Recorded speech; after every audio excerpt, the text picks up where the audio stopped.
चलिए हार्यक वंश के बारे में फटाफट जानते हैं। अच्छा, क्या आप जानते हैं कि मगध पर राज करने वाले एक वंश में एक बेटे ने सत्ता के लिए अपने ही पिता को कैद कर लिया था।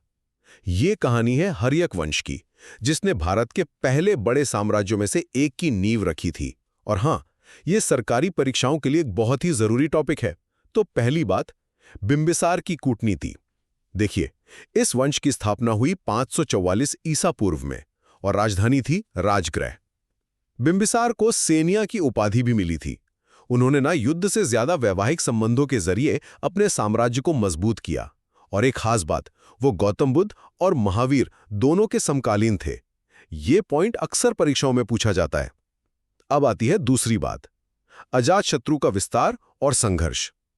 बिंबिसार के बेटे अजातशत्रु ने 492 ईसा पूर्व में गद्दी संभाली और कुछ विवरणों के अनुसार उन्होंने अपने पिता को कैद कर मार डाला था। उनके राज में साम्राज्य का सबसे ज्यादा विस्तार हुआ। उन्होंने वज्जी संघ के खिलाफ एक बहुत बड़ा युद्ध जीता, जिसमें उन्होंने कैटापुल्ट जैसे नए हथियारों का इस्तेमाल किया था। और तीसरी और आखिरी बात, राजधानी का बदलना और वंश का पतन। अजातशत्रु के बाद आए उदाइन, जिन्होंने राजधानी को राजगृह से पाटलिपुत्र, मतलब आज के पटना के पास शिफ्ट कर दिया। ये एक बहुत बड़ा सामरिक फैसला था, पर इस वंश का अंत भी हुआ। जो आखिरी शासक थे, नागदासक, उनको उन्हीं के एक मंत्री शिशुनाग ने 413 ईसा पूर्व में गद्दी से हटा दिया और शिशुनाग वंश की नींव रखी। तो संक्षेप में, हर्यक वंश ने बिंबिसार की कूटनीति, अजातशत्रु के सैन्य विस्तार और उदाइन के राजधानी परिवर्तन जैसे बड़े पड़ाव देखे, जिसका अंत एक आंतरिक तख्तापलट के साथ हुआ।